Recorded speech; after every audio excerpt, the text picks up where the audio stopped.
So for you to get consistent long-term results, you need to alter and change your associations to the things.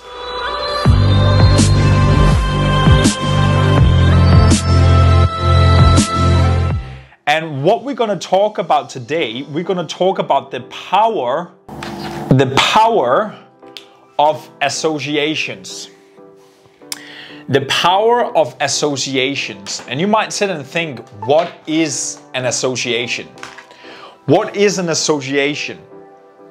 How is that impacting? How is it controlling? How is that, basically controlling majority of the things we are doing in our life? Associations on level with beliefs is kind of like our belief, our feeling of certainty about something, about what it means to us. So I can give you an example. So associations, what associations do you have right now with drugs? What association do you have right now to alcohol? What association do you have right now to food? And what association do you have right now to sex, holidays? Right. What if the association you have to drugs, for example? Right, we can take this one up here. What is the association you have right now to drugs? See, if you are like me, for example, that have been doing drugs for many years throughout my teenage years, basically when I started smoking cigarettes when I was 12, 13 years old, started doing drugs when I was 14 years old, very young, very dumb. And continued doing drugs basically up to around 20 years old, right? So my associations today, this is 7 years ago basically that I touched a single drug. I drink alcohol here and there, I don't drink much. But my association with drugs today is like I couldn't get further away from drugs. Every single feeling I have about it, every single association, every single person, smell, taste, they're basically associated with drugs. I'm like, I get goosebumps thinking about it, right? Same with what is it with alcohol for you? You might have tried before, you might have been drinking, tequila, as we do, right? You might have been drinking tequila the whole night, right? And what happened? You are throwing up in the end of the night, and the next day the last thing or the only thing you can smell and taste is your tequila, right? What is your association with tequila next time you're gonna have tequila? You're like it almost like that's the feeling you're getting, right? What I'm basically explaining to you here right now is the power of associations. What is the association you have to certain things is going to determine whether you do it or not, right? So if you're like me, like my association with drugs is bombs, is losing all your money, is being mental sick, is low self-esteem, is calm downs, being up whole weekend and feeling shit on a Monday and Tuesday and Wednesday. Like I almost get goosebumps thinking about the people that are doing that. I'm not talking bad about it. I'm just telling you, this is my association to it, right? This is the reason why I haven't done any drugs for 7 years, right? It's that simple. So how do we flip around and how do we start getting aware, first of all, of our associations? And how do we start play around with them so we can get the results we want in our life?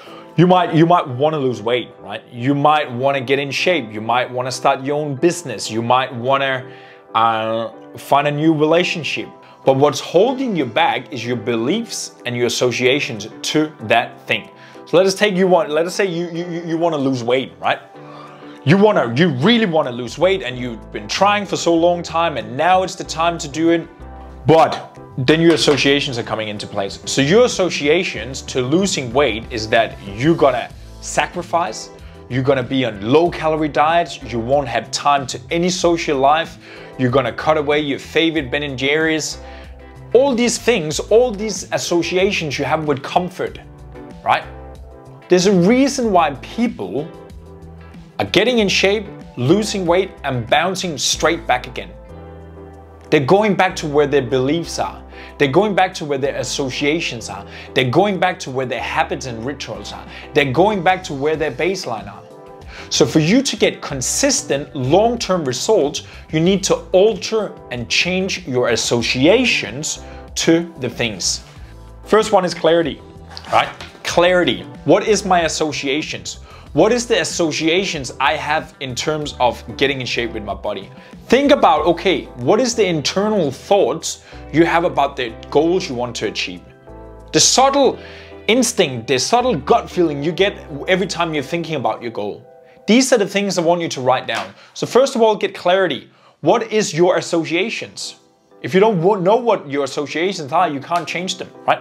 So that's the first thing. Second point is leverage.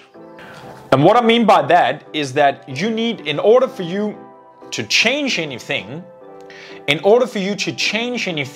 need to get leverage on yourself and your associations.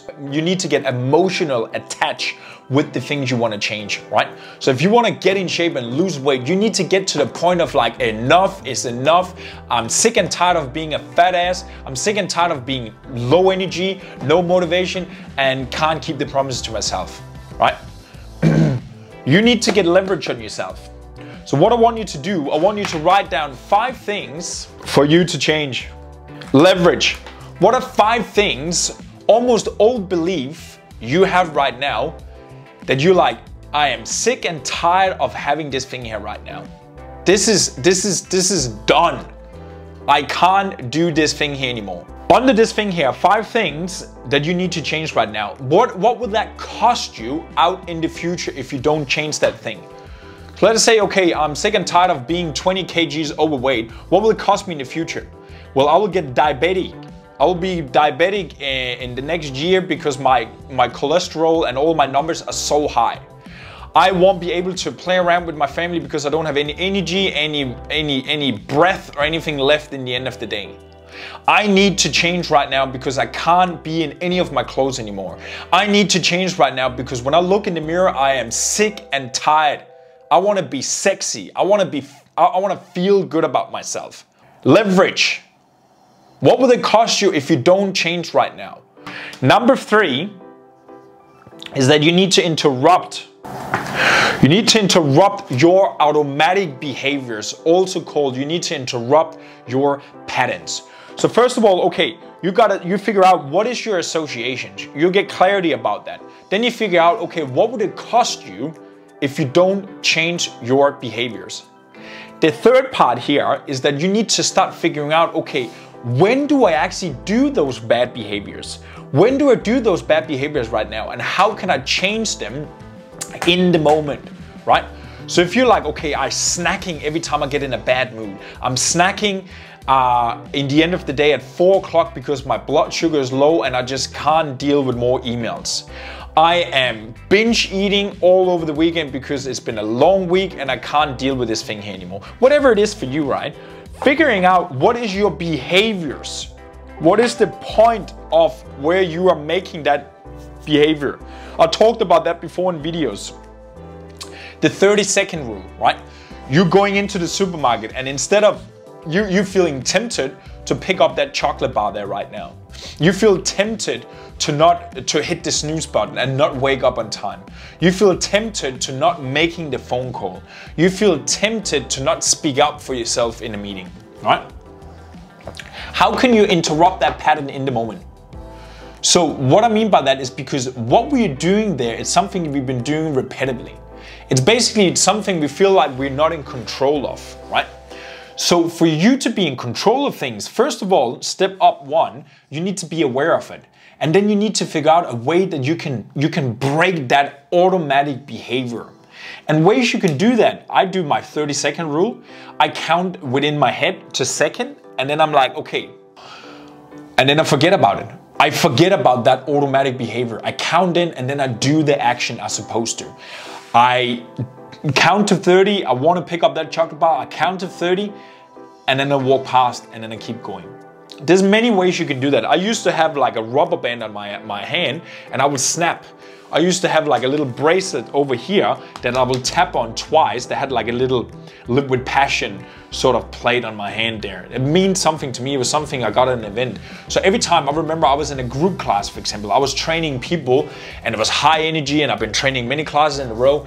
Every time I felt like the class, for example, kind of lost energy, I took it personally as me, you know, I am the trainer. I needed to motivate them and push them and get the energy up again, you know. So as soon as I felt like the energy sort of like decreased, I tapped 2 times on my arm, because in my head I start almost like doubting myself, almost went into that negative pattern of like, oh, what is happening right now? Why is it falling down in energy? Is it something to do with me? That was basically what I quickly went into that automatic pattern of thinking, right? So what I did instead, I basically just tapped 2 times on my hand, and then I'm like, back in again, back into center, right? Back into what I'm supposed to do, back into the things I want to do. Because every time we're thinking something, every time we're thinking something negative, usually it's something we've been thinking about before, right? Usually it's something there's repetitively, something there's on our mind throughout the day and throughout the week, right? So you got to figure out a way, every time you're thinking something, every time you have something limiting thinking about yourself and about the future and about whatever you're going to do, find a way that you can sort of like almost pause yourself, recenter yourself, you know, bite in your hand or something, say something, pull your nose, like whatever you have to do to break the automatic CD player that's running around, right? Number 4 is that you're gonna install new association. And what are some new associations that you can install and then basically start conditioning into yourself, right? So let us say, okay, I have association, I never have time to work out. I never have energy to work out. I don't have the motivation to work out. Okay, what will it cost me if I keep saying to myself that I don't have any energy and motivation for myself? Okay, good. I'm gonna be a fat fuck for the next 20 years of my life until I die, whatever. Interrupt the pattern. You have a little wristband on your hand, so every time you're like, I don't have any energy, I don't have any motivation, it's 6 o'clock in the morning and I'm going for a walk. Snap your band, recenter. Quickly go into your new association. So you snap your band and then you think about what is your new thought about yourself. I need more motivation. I have endless amount of information. I just need to tap into my body because my body is my temple. It's my controlling point. I don't have energy, I don't have any motivation. What would it cost me? Interrupt that thing there with a band, say something, and then quickly think or say out loud what is the new association you have about your thing, right? It's a simple process. So if you're taking notes, right, just write those 4 things down and then start processing and start thinking about, okay, what can I do in order to practice that thing? So that's basically it for today, legend. Thank you so much for checking in, legend. Really appreciate it. And remember, raise your baseline. Chat to you soon.